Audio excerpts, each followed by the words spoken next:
House of Israel in Cincinnati, Ohio, 2330 Kemper Lane, bringing to you in 40 minutes or less. In 40 minutes or less, I will prove beyond a shadow of a doubt the word of Yahweh. Who is this Yahweh? Yahweh is the creator of the heaven, the earth, the sea, and all that is therein. Yahweh is the Elohim of our fathers, Abraham, Yitzhak, and Yisrael, whom you may know as Abraham, Isaac, and Jacob. Yahweh is our judge. Yahweh is our lawgiver. Yahweh is our king, who will save us. Shalom, and welcome to another program of 40 minutes or less. In today's program, we will deal with, once again, the law of perfection. And we will deal with part 6. Part 6, we will deal with the perfect daughter. Our last program, we dealt with the perfect son. Now we will deal with the perfect daughter. And yes, our daughters can be perfect. And yes, the daughters of Zion can be perfect. And yes, we will prove all this in 40 minutes or less. Because it don't take more than 40 minutes. And oftentimes less to prove the word of Yahweh. So let us start with the perfect daughter. And let me tell you what one needs to know about the perfect daughter. What you need to study, what you need to research. The thing about the daughters of Zion, the thing about women that is different than men. A man was made to rule. A man was made to be and designed to be a master. He was given dominion over all Yah's creation in the earth. But not so with the daughter of Zion. Not so with women. They were made and designed and created to be a helpmate. And so the first thing daughters need to come to understand is what they were made and designed for. And once they know what they were made and designed for, then the only other thing they need to know from that point on is how many virtues will they possess. Because the more virtues you possess as a daughter, the greater your value. And the greatest value that a woman, a daughter can have is called a virtuous woman. She's the highest woman in the scriptures. She's the highest woman Yahweh made. Let me show you this real quick. And then we're going to get right into the heart of this. In the book of Proverbs 31. And we refer to Proverbs 31 quite often. Even though a lot of people, and particularly a lot of women, don't like us to highlight it. But I understand why. But watch what it says in the 10th verse. Proverbs 31:10. Who can find a virtuous woman?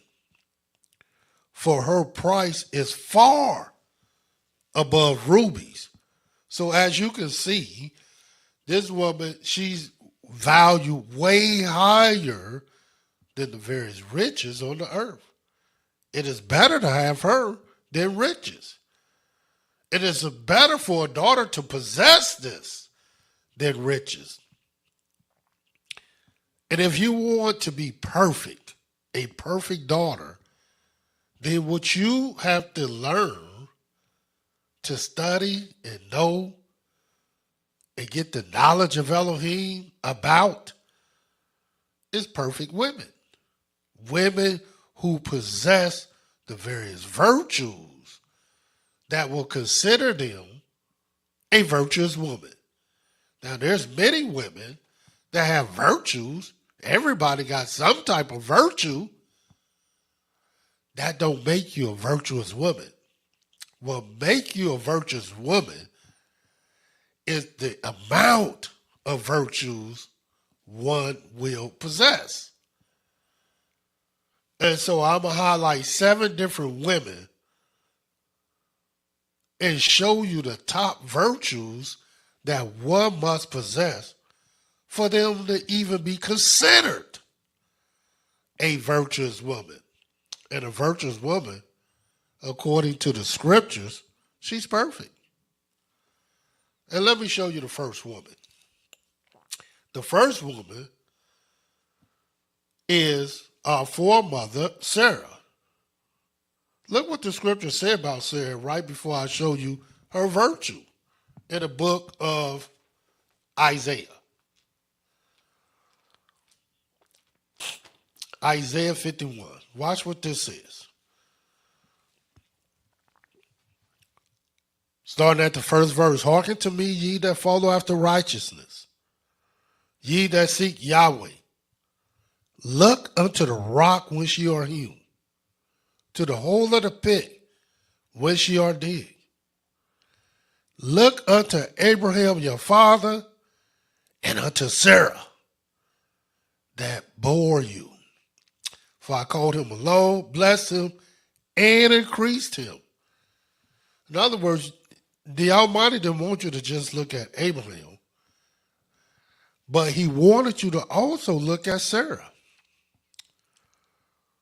And particularly the daughters. And why? Watch this various virtues. And when I detail these virtues about these women, you're going to see they all have something in common that every woman should possess. And watch what it says in the book of Genesis 12. Watch this. That's where we're going to start. And Sarah is the first one I will start with. And all you got to do is ask yourself, did you look under that rock? Did you see Sarah? And do you possess the things that she possessed? Genesis 12. Watch what it says in the 10th verse. And there was a famine in the land, and Abram went down into Egypt to sojourn there, for the famine was grievous in the land.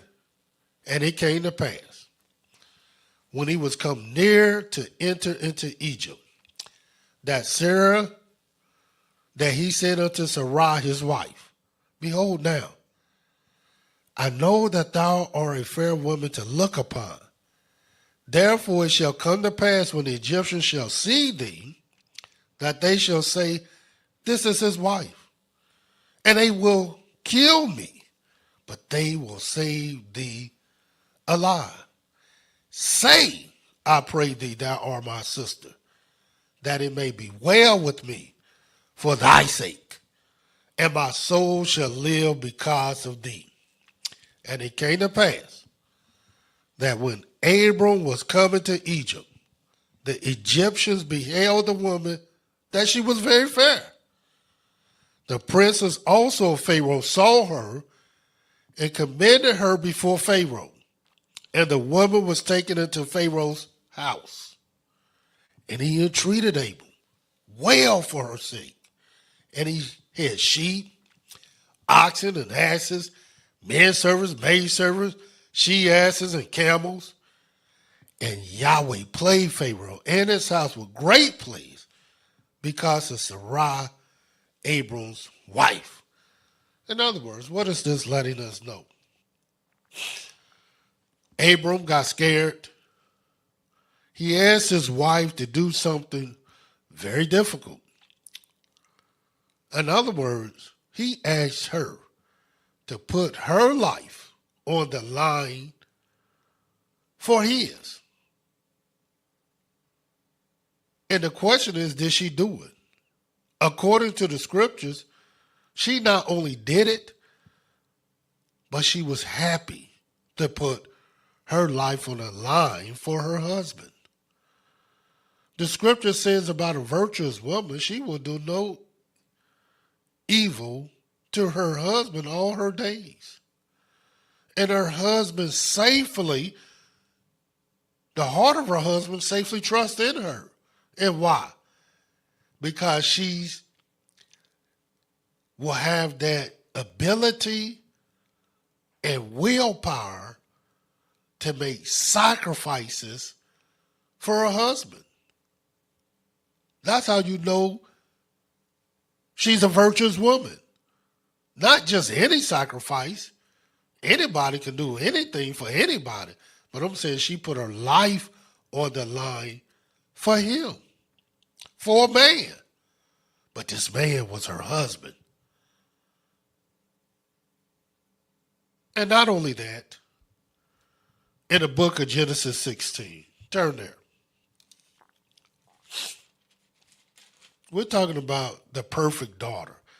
How can you be perfect when the greatest sacrifice you can make unto the Most High is called humility? And this is the very first thing that she would do for her husband. She would show how humble she is to him. But most of the daughters, they will debate their husbands. They will fight their husbands. They will contend with their husbands. But no, she put her life on the line. She made a sacrifice unto him. And the Almighty said, what is the sacrifice? The sacrifice he won't despise is a broken heart and a contrite spirit. Genesis 16, watch what it says. And Sarai, Abram's wife, bore him no children. And she had a handmaid, an Egyptian, whose name was Hagar. And Sarai said unto Abram, behold now, Yahweh has restrained me from bearing. I pray thee, go in unto my maid. It may be that I may obtain children by her. And Abram hearkened to the voice of Sarai. And Sarai, Abram's wife, took Hagar, her maid the Egyptian, after Abram had dwelt 10 years in the land of Canaan, and gave her to her husband, Abram, to be his wife. In other words, here, Abram, she's also is your wife. A sacrifice. And her whole life, she made sacrifices for her husband. Why do you think the scriptures say her husband safely trusted her? Because he can count on her. He can count on her to have his back. What do you think she's made for? The scripture says it's not good for man to be alone. I'm going to make you a helpmate. What you think a helpmate is designed for? She designed to help her husband in whatever way that he seen fit, according to the word of Yahweh. Not any wicked way or sinful way, but the way according to the word of Yahweh. Now, how would she know that? Well, she's got to have wisdom. And we'll talk about that. The second woman. And all these women will have this in common. You will see the various sacrifices they will make for their husbands. You will see how they will put their life on the line for their husbands. The second one is our beloved sister Hannah, which really is Kana. Watch this in the book of 1 Samuel. Turn there. In the book of 1 Samuel, the first chapter. And we're going to read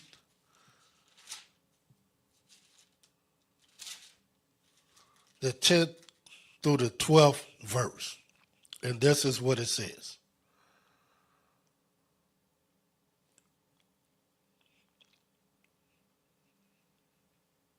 And she rose, talking about Hannah, and she was in bitterness of soul. And why? Because Yahweh had restrained her from having children also. She was bitter. She was in bitterness of soul and prayed unto Yahweh and wept sore. And she vowed a vow and said, O Yahweh of hosts, if thou would indeed look on the affliction of thy handmaid and remember me, and not forget thy handmaid, but will give unto thy handmaid a man child, then I will give him unto Yahweh all the days of his life, and there shall no razor come upon his head.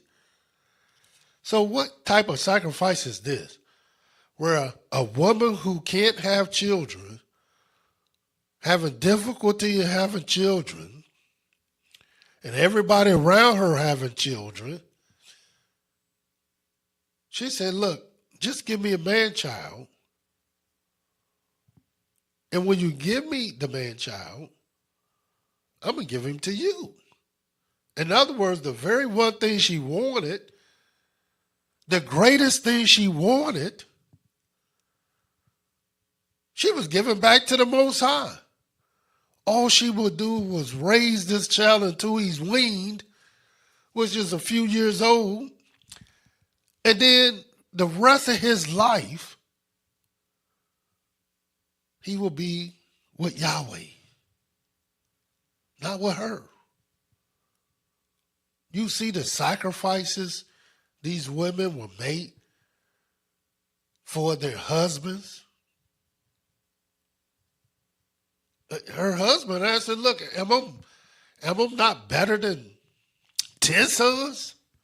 That's what he thought. Like, I know you bitter, and I know you want a son for us, but I'm better than 10 sons. Undoubtedly, that didn't count for her. She wanted a son. And not in a selfish way, because she gave this son away. Watch this. Still in the book of 1 Samuel, still in the first chapter, watch the 20th verse. Wherefore it came to pass, when the time was come about, after Hannah had conceived, that she bore a son, called his name Samuel, which I may add, one of the greatest prophets that ever lived, saying, because I have asked him of Yah. And the man Elkanah and all his house went up to offer unto Yahweh the yearly sacrifice and his vow. But Hannah went not up. For she said unto her husband, I will not go up until the child be weaned. Then I will bring him that he may appear before Yahweh and there abide forever. She gave this child right to Yahweh. And Elkanah, her husband, said unto her, do what seemeth thee good. Tarry until you have weaned him. Only Yahweh established his word. So the woman abode and gave her son suck until she weaned him. Until all these women made great sacrifices for their husbands. That's the very first thing you're going to see about a virtuous woman. The very first thing is she's not going to do her husband no evil all her days. And he will safely, his heart will safely trust in her. Watch this. The third woman. In English, she's named Abigail. but in Hebrew, Abigail. Also in 1 Samuel. Watch this, the 25th chapter. And all you got to do is just find out how many virtues a woman has. But if they don't have that top one, that humility to their husband, how can they be considered virtues? That's what she was made for. It wasn't good for a man to be alone. So I'm gonna make you a wife, a helpmate, somebody that can be with you and help you. And she's there for you. But what if she's not there for you? Then how can she be a virtuous woman? When that's what she designed, made, formed, and created for. Watch this. Talk about the perfect daughter. 1 Samuel 25. Watch what it says. And we're going to read starting at verse 2. And there was a man in Maah, whose possessions were in Carmel. And the man was very great, and he had 3,000 sheep, 1,000 goats. He was shearing his sheep in Carmel. Now the name of the man was Nabal, and the name of his wife Abigail. And she was a woman of good understanding. You're going to see how good her understanding was. And of a beautiful countenance. But the man was churlish and evil in his doings, and he was of the house of Caleb. So in other words, she was good. She was righteous. She had great understanding. And he was just the opposite. He was very churlish and evil. And you're going to see how evil he was. And David heard in the wilderness that Nabal did shear sheep. And David sent out 10 young men. David said unto the young men, get ye up to Carmel. Go to Nabal. Greet him in my name. And thus shall you say to him that liveth in prosperity, peace be to thee, peace be to thy house, peace be unto all that thou hast. And now I've heard that thou hast shearers. Now thy shepherds which were with us, we heard them not, neither was there aught missing of them, all the while they were in Carmel. Ask thy young men, and they will show thee. Wherefore let the young men find favor in thy eyes, for we come in a good day. Give, I pray thee, whatsoever cometh to thy hand unto thy servants and to thy son David. That's what was said to Nabal. I come in peace. Peace be unto you. I'm David. I'm King David. And we come in peace and we protected your stuff. Can you help us out a little bit? But watch what Nabal have to say in verse 10 and 11. And Nabal answered David's servants and said, who is David? Who is the son of Jesse? There be many servants nowadays that break away every man from his master. Shall I then take my bread, my water, my flesh that I've killed for my shearers and give it unto men whom I know not whence they be? In other words, it was an insult. He had like David, I don't even know you, David. And no, I'm not giving my bread to you. And David had decided to kill this man. But guess who stepped in the gap? Guess who put their life on the line? Watch this. 1 Samuel again, the 25th chapter, the 32nd verse. Because you're going to see these same women, how these women will make sacrifices for their husbands. Nabal was evil. very evil. And David had determined to kill him and all his servants, sons, and any man in his house. He not just determined it, he said it. And it says 1 Samuel, the 25th chapter, the 32nd verse. And David said to Abigail,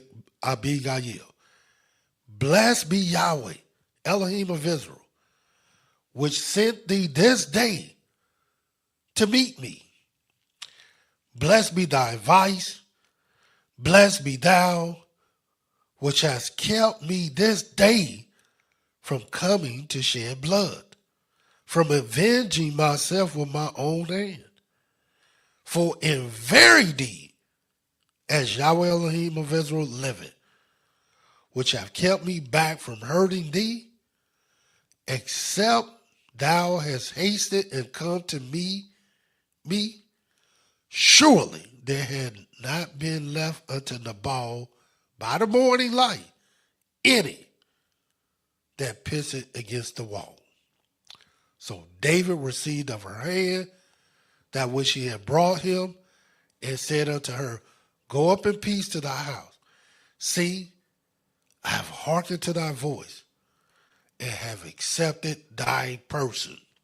In other words, she saved her husband's life, she saved her life, and she wasn't even trying to save her life, but she was just trying to save the family's life, because and her husband's life, because that's what a virtuous woman would do.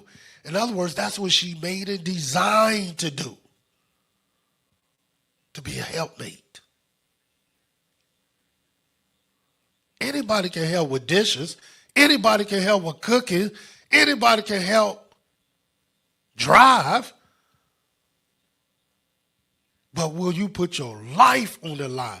Will you humble yourself to your husband first and foremost for the betterment and the development and for the growth of your family? The fourth woman, Ruth. And watch what it says in the book of Ruth. All these women, they will make this sacrifice. Watch what it says in Ruth, the first chapter, starting at the 15th verse. And she said, behold, thy sister-in-law is gone back unto her people and unto her gods. Return thou after thy sister-in-law.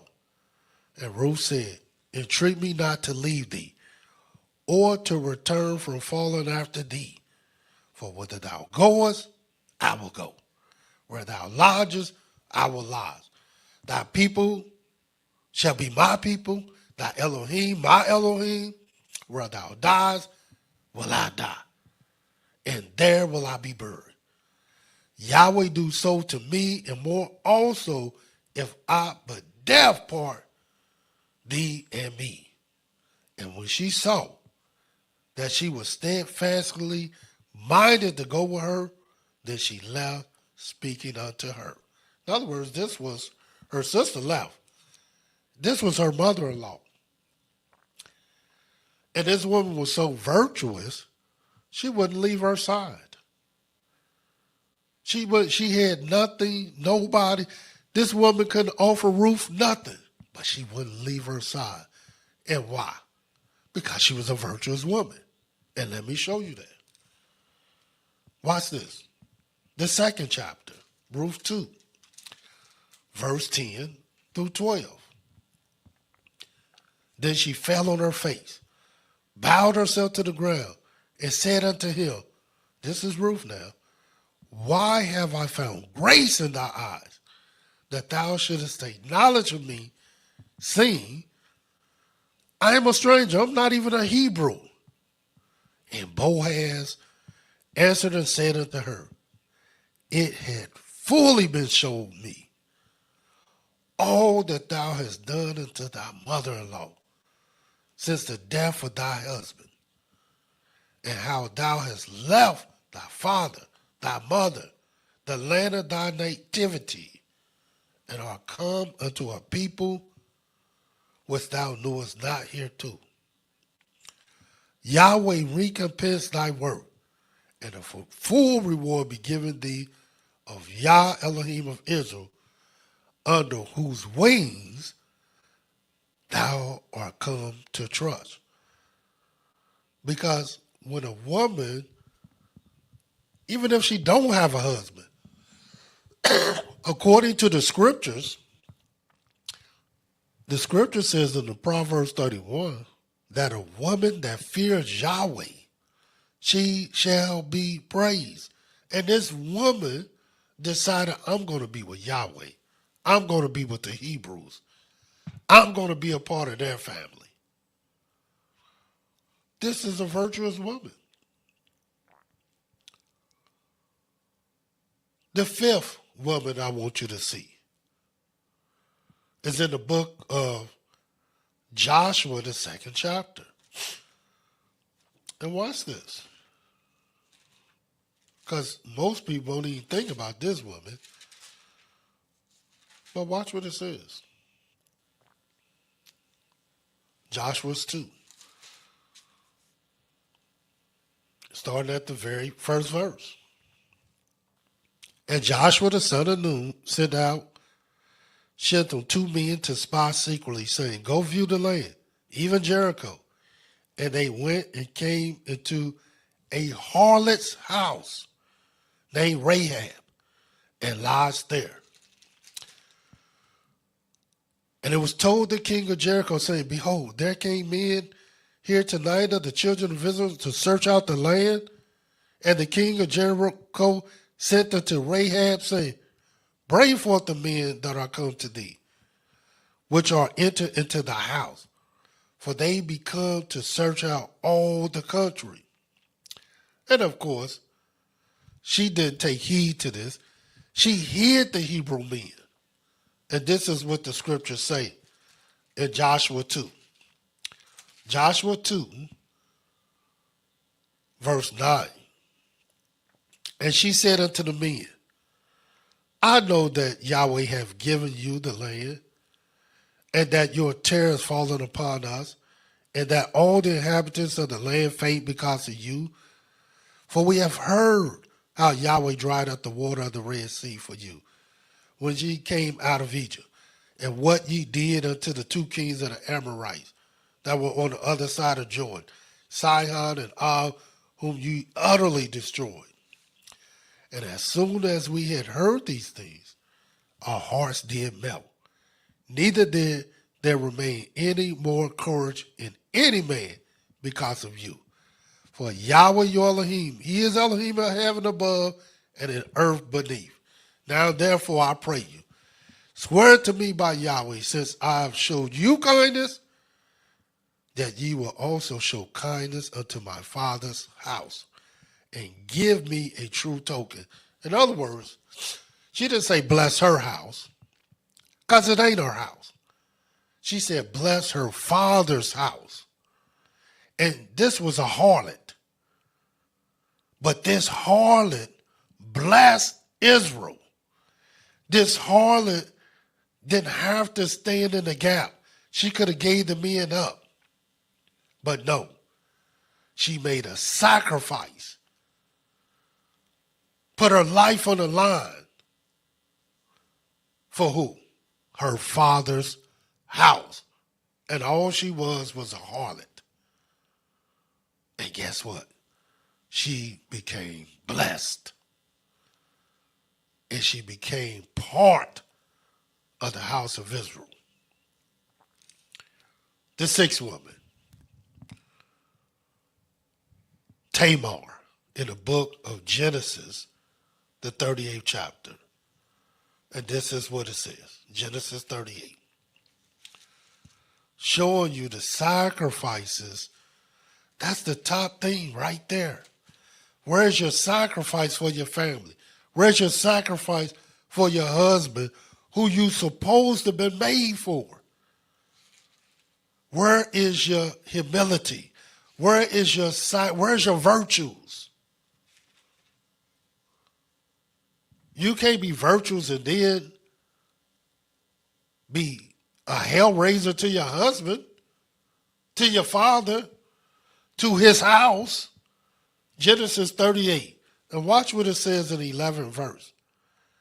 Then said Yehudah to Tamar, his daughter-in-law, remain a widow at thy father's house till Shelah, my son, be grown. For he said, least peradventure he die also, as his brother did. And Tamar went and dwelt in her father's house, because that's what happened. Her husband was killed by Yahweh. She dwelt in her father's house. She followed Yehudah's order, as he said.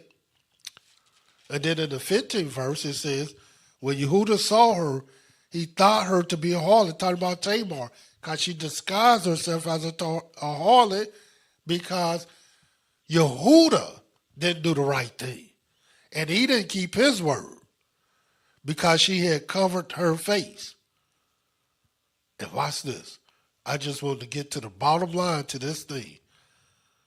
The 19th verse says, and she arose and went away and lay by her veil from her, put on the garments of her widowhood.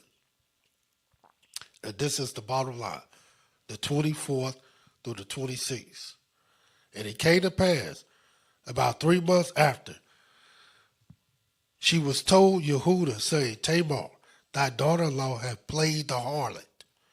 And also, behold, she is with child by whoredom.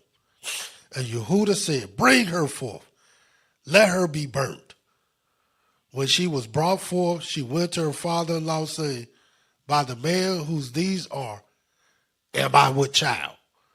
And she said, discern, I pray thee, whose are these, the signet, the bracelets, and the staff?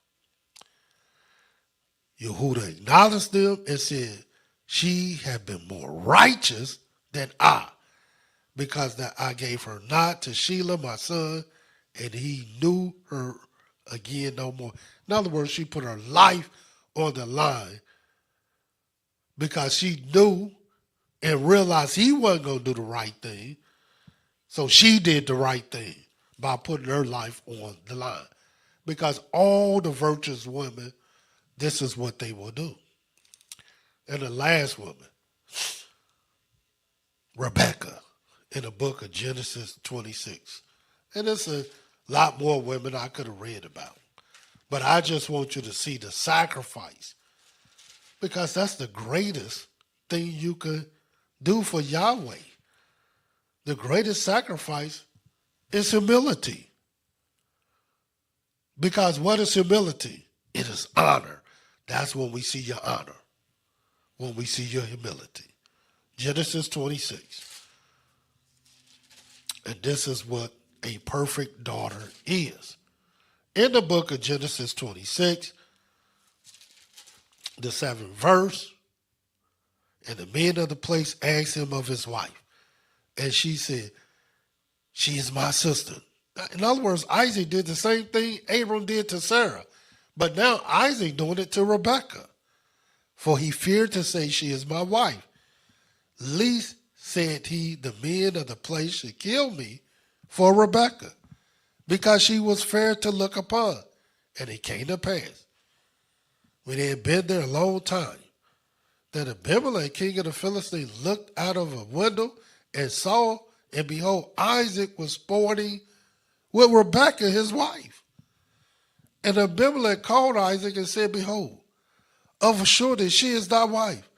And how sayest thou, she is my sister? And Isaac said unto him, because I said, lest I die for her. And Abimelech said, what is this thou hast done unto us? One of the people might lightly have lain with thy wife, and thou shouldest have brought guiltness upon us. And Abimelech charged all his people, saying, he that toucheth this man or his wife shall surely be put to death. In other words, Rebekah put her life on the line for her husband, because this is exactly what a virtuous woman would do. She will humble herself in every way, even for her life when it comes to her husband. Until our next program, Yahweh love you, and so do I. Shalom.